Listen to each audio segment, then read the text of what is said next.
Buenas tardes, jovencitos. Bienvenidos al curso de Historia Socioeconómica de México para el quinto semestre del Bachillerato Digital número 140 de Santa Cruz Alpuyeca, Cuautinchan, Puebla. Vamos a hacer un repaso rápido de algunos elementos importantes necesarios para entender un poco más fácil el presente curso. Vamos a estudiar primero, vamos a revisar la estructura física de nuestro país. Y nos vamos a dar cuenta, como dice aquí la gráfica, ¿sí?, que físicamente nuestro país posee 200 millones de hectáreas y además un mar patrimonial con una superficie muy parecida a la que tenemos de tierra.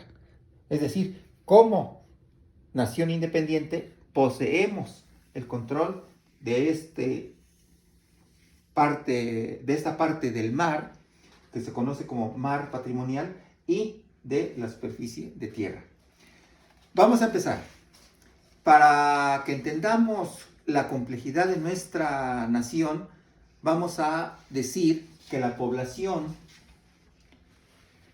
que compone nuestro país, entre hombres y mujeres, está distribuida más o menos a la mitad. Es decir, el 50% es de hombres, el 50% de mujeres. Lo que sí es significativo es que, fíjense nada más, que hasta la edad de 29 años tenemos casi el 75% de los habitantes, ¿sí?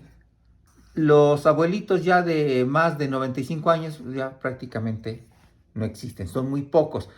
Y esta curva que se ensancha en la edad de los 10 a los 14 años nos indica que vamos a tener mucha juventud y ya no hay viejos. Pero va a llegar un momento en que no tengamos niños, porque no están haciendo niños, ¿sí? Hubo hace 10 años un crecimiento de la población, pero hoy se está disminuyendo, se está adelgazando. Bueno, esta población, ¿dónde se encuentra? ¿Sí? Se encuentra fundamentalmente en el centro del país. Es un problema que hemos tenido desde hace muchos años, ¿sí? De hecho, desde que nacimos como nación independiente, cuando éramos la Nueva España. El norte del país, de aquí para arriba, está prácticamente deshabitado. Lo que es Baja California es el estado donde tenemos el menor número de habitantes por kilómetro cuadrado, ¿sí? Aquí nos dice que Baja California Sur tiene menos de 400 habitantes por kilómetro cuadrado, ¿sí? Estos son los miles por kilómetro cuadrado, ¿sí? Entonces, Baja California está prácticamente abandonado. Bueno, eso es en lo que se refiere a la población.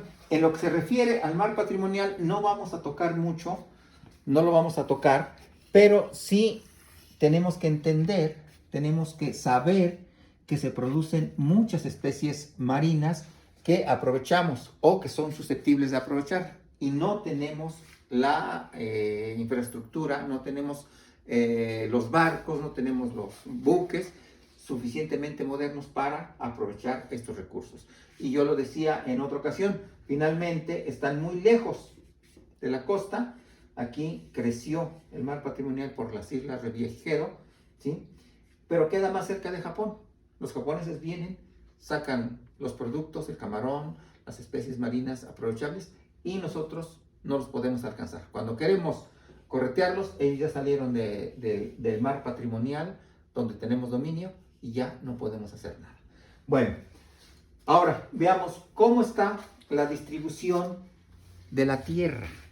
Dice que de los 200 millones de hectáreas tenemos el 65%, o sea, 130 millones de hectáreas aptas para la ganadería. Cuando digo aptas me refiero a que su vocación natural, que la naturaleza después de miles de años las hizo susceptibles de aprovecharse para producir ganado. 130 millones de hectáreas. Ahora, ¿qué pasa con esos 130 millones de hectáreas? Dice que producimos fundamentalmente ganado vacuno, reses, ¿sí? Puercos se producen muy pocos, pero además no se utiliza mucho espacio. Todos los puercos que se producen están estabulados, están enchiquerados. Después se producen algo de chivo y muy poquito de borrego, ¿sí? Esta gráfica nos muestra la producción ganadera por estado, y el estado que menos produce dice que es el Distrito Federal. Claro, ahí ya tenemos 20 millones de habitantes, pero no tenemos espacio para producir ganado, ¿sí? Entonces, así está. La superficie, entonces, ganadera es la mayor de toda la República. Siguiendo, tenemos a la superficie forestal. Es decir, nuestro país es, por su vocación, fundamentalmente ganadero, y después es forestal. ¿Por qué es forestal? Si nosotros revisáramos nuestra República Mexicana, nos vamos a encontrar que tenemos muchas cordilleras. Muchas cordilleras. La Sierra Madre Occidental, la Sierra Madre Oriental, la Sierra de Chiapas, el eje neovolcánico, etc. El 70% del territorio nacional está ubicado entre cerros. Es decir, tiene una pendiente mayor a 15 grados.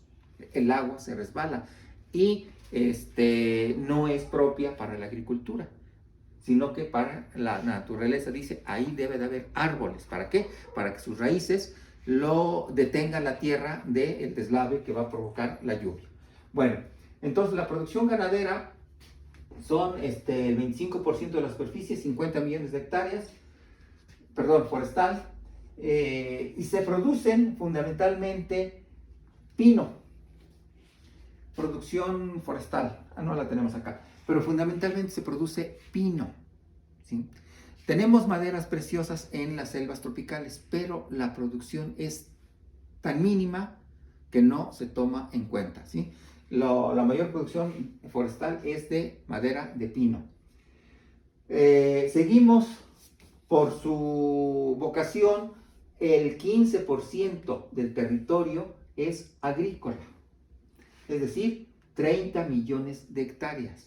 Pero de esos 30 millones de hectáreas, entre 20 y 25 se cultivan. 5 millones de hectáreas son susceptibles de producirse agrícolamente, pero no se ocupan, se dejan descansar.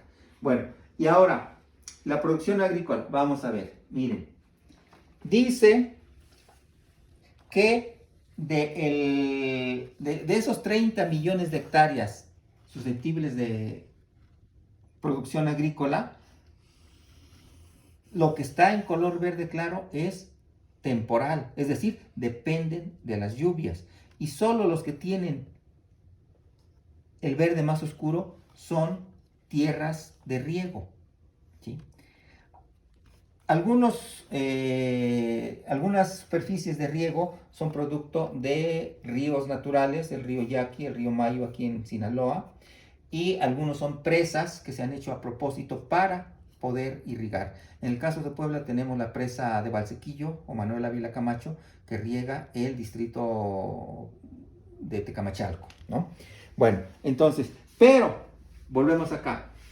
De esos 30 millones, el 12% es de temporal y solamente el 3% es de riego. O sea, 4.8 millones de hectáreas son de riego y de 24 a 18 millones son de temporal. ¿Qué producimos? ¿Qué producimos en esas tierras? Y aquí nos dice claramente, lo que producimos es maíz. Maíz en tierras de temporal. Todo lo demás que tengamos que producir, frutas y legumbres, tiene que ser en tierras de riego. Pero las tierras de temporal producen solamente maíz, ¿sí? Entonces, hacíamos una conversión dice aquí, cosechamos 17 millones de toneladas de maíz. Sí, 17 millones, pero en 24 millones de hectáreas. Entonces, la producción media, es decir, el promedio entre el que produce más y el que produce menos, la producción promedio o media es de 700 kilos por hectárea. Eso es lo que producimos. Y si les cargamos todos los gastos de barbecho, rastreo, siembra, surcado, cosecha, arrastre y todo lo demás, nos va saliendo a más o menos 10 pesos el kilo producir maíz en México. En Estados Unidos el costo de producción ha de estar como en 3 pesos. Ellos producen el maíz a 3 pesos, pero son otras condiciones. Bueno, así está la situación de nuestro país.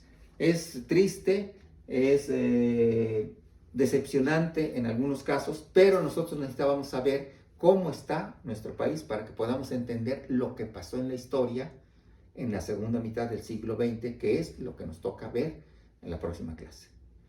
Pues esto es todo, jovencitos. Ojalá y puedan leer el documento que se les manda por escrito y puedan contestar las preguntas que vienen ahí incluidas. Muchas gracias.